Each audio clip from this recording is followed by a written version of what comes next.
Well, Vig, one of the favorite whipping boys of the fitsandvig.com blog has been our boy Average Joe, or AJ Burnett. Had a very rough season this year.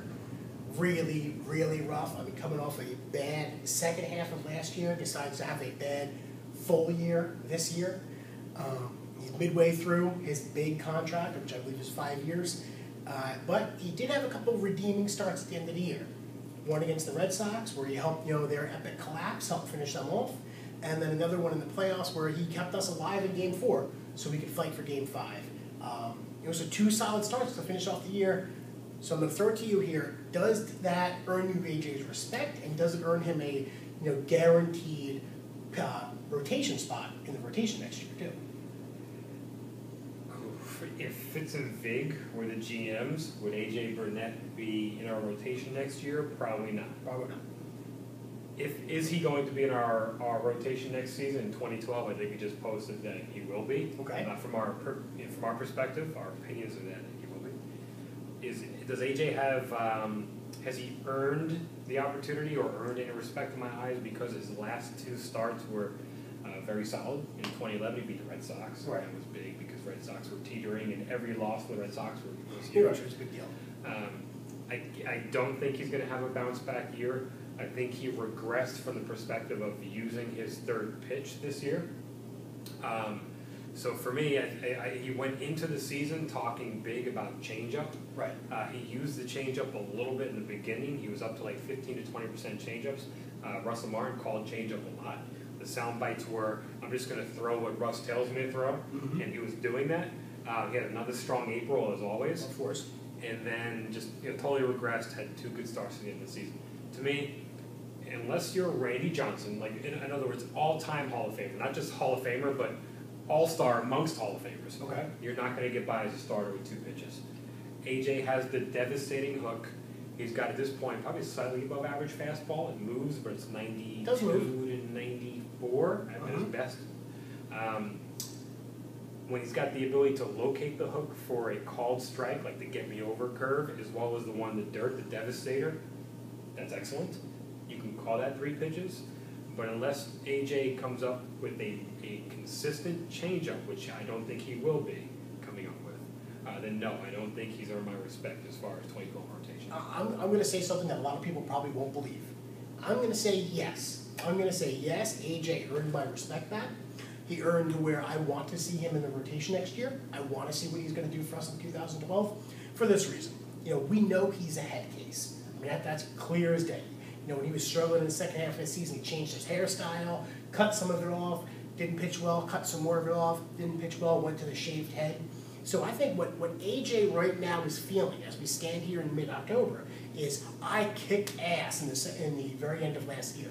I knocked out the Red Sox, got my first win as a Yankee or against the Red Sox, which was ridiculous after 3 years. Being able to play him 50 times a season, and and I also beat out what is potentially one of the possible World Series champion Detroit Tigers. So I don't think they're going to win it, but a big playoff team. He is going to have months to sit on it, 4 or 5 months to be specific, to say, you know what, I'm awesome, I'm back, get that confidence. He's going to go into spring training feeling great. He always has big springs. And then this time, let's hit April hard like always, and then just keep carrying on.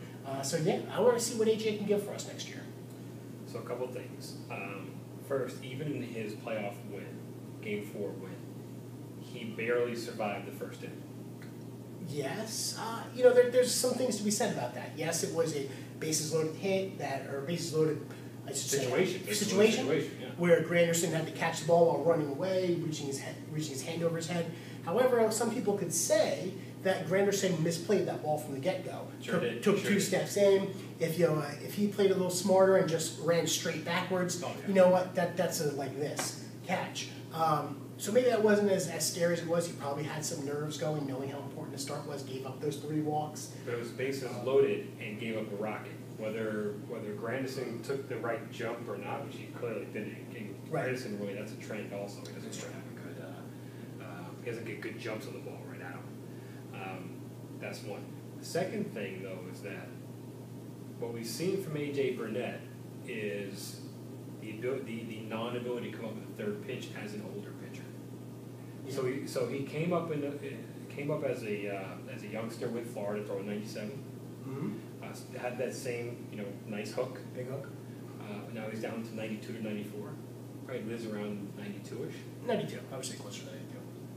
Do you think, regardless of sort of the hey, AJ is going to feel good thing, which I think is really second to second and minute to minute, okay, do you think like the numbers would say that an older pitcher whose velocity is declining, go sabermetrics, is going to have the ability to add that third pitch and or gain some velocity back in the fastball? Well, to answer your question, I think my statement, just going back, my statements before were the more transparent ones. I wasn't looking at, what is his two, what we'd like to see three pitches are, and how they're performing. It was just, where I think he is ahead case-wise. But to answer that question, to get more specific, is one, he's not going to get any velocity back in that fastball. I mean, that's gone. Very few pitchers bring that back without a stem cell treatment. Maybe if he wants to talk to Bartolo Colon and get that fastball 95, 96 again, go for it, AJ. Whatever you can do, I want to see it. Yeah. But as far as changing the type of pitcher you are, I'm going to say yes. I would like to see AJ go down the path of Mike Mussina. I mean, think of it. I look at them as similar guys. Mussina being more successful, better overall career. But you know what? He was a power pitcher when he first came up, and then eventually his last couple seasons with Yankees, he was a junk pitcher. And you know what? George Steinbrenner, rest in peace, used to always almost kind of make fun of him, for throwing junk. And by the time Mussina ended, he walked out on a 20-game win season, where he threw junk, where he walked out on top, almost like a Freddie Garcia, better than a Freddie Garcia, where he's throwing junk. And AJ has the tools to do that. So I could see him turning into that kind of pitcher, and if he does, great. We still have 2 more years with him. We're going to need something for it. But with that being said, is he going to do that this year? And that I just don't know. Mussina went to an Ivy League college. AJ Burnett went to North Arkansas State High School. A little bit of a difference there. Yeah. I mean, personality-wise, Mussina's very clean cut. If he wasn't a baseball player, he'd probably be an English professor somewhere. AJ Burnett covered head to toe in tattoos, totally, which is fine, but different type of person. And Mussina was always an Arsenal guy. He always had 3-4 pitches. He did, Arsenal. but he worked on him and kept developing him through his end of his career. That's where I would like to see AJ Burnett be. Rothschild can get to him and get in his head. Maybe so, but I guess we'll see next year.